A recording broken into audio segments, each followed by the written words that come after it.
ايه هي يا دكتور اهم الانديكيشنز اوف تونسيلكتومي؟ بيجي لنا اطفال في العياده، بنبقى عاوزين ناخد القرار الصحيح، هل الطفل دوت محتاج يعمل عمليه اللوز ولا لا.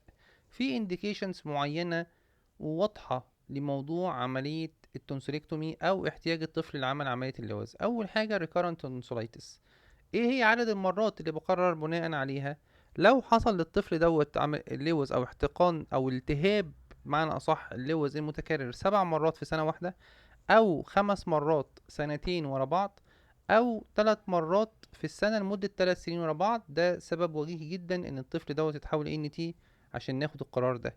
الاطفال اللي بيكون عندهم سليب ابنيا، اللوز كبيرة لدرجة ان الطفل بيجيله صعوبة في التنفس او كتمة في النفس اثناء النوم او توقف في النفس اثناء النوم، ده طبعا سبب وجيهي جدا سواء طفل او ادلت. تمام.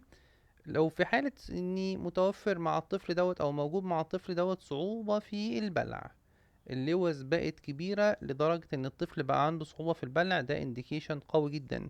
لو في ابسس فورميشن، كل شوية الطفل دوت بيجيله ابسس، او حتى حصل له ابسس مرة واحدة ولكن مش مستجيب للانتيبيوتكس، او عملنا له درينج ومفيش التحسن الكافي، ده انديكيشن قوي. لو في suspected cancer، وغالبا ده بيكون في الالدري، واكتر حاجة بتميزه انه بيكون فيه ماس، وبيكون فيه irregular او شكلها irregular وبيكون فيرم عادة، ده سبب وجيه لعمل عملية اللوز. وطبعا عرض ان تي كرونيك تونسولايتس، ان بيكون فيه التهاب مزمن في التونسلز لدرجة ان هي بيكون مش بتتحسن بالانتيبيوتكس، وغالبا بيكون فيه استخدام متكرر للانتيبيوتكس وجربنا اكتر من مضاد مفيش تحسن. النقطة التانية بيكون عاملة complications غير مستحبة للبيشنت، زي الهاليتوزس، ان هو بيكون فيه رائحة كريهة لفم المريض، او احتقان، او صعوبة في البلع، او ألم أثناء البلع متكرر.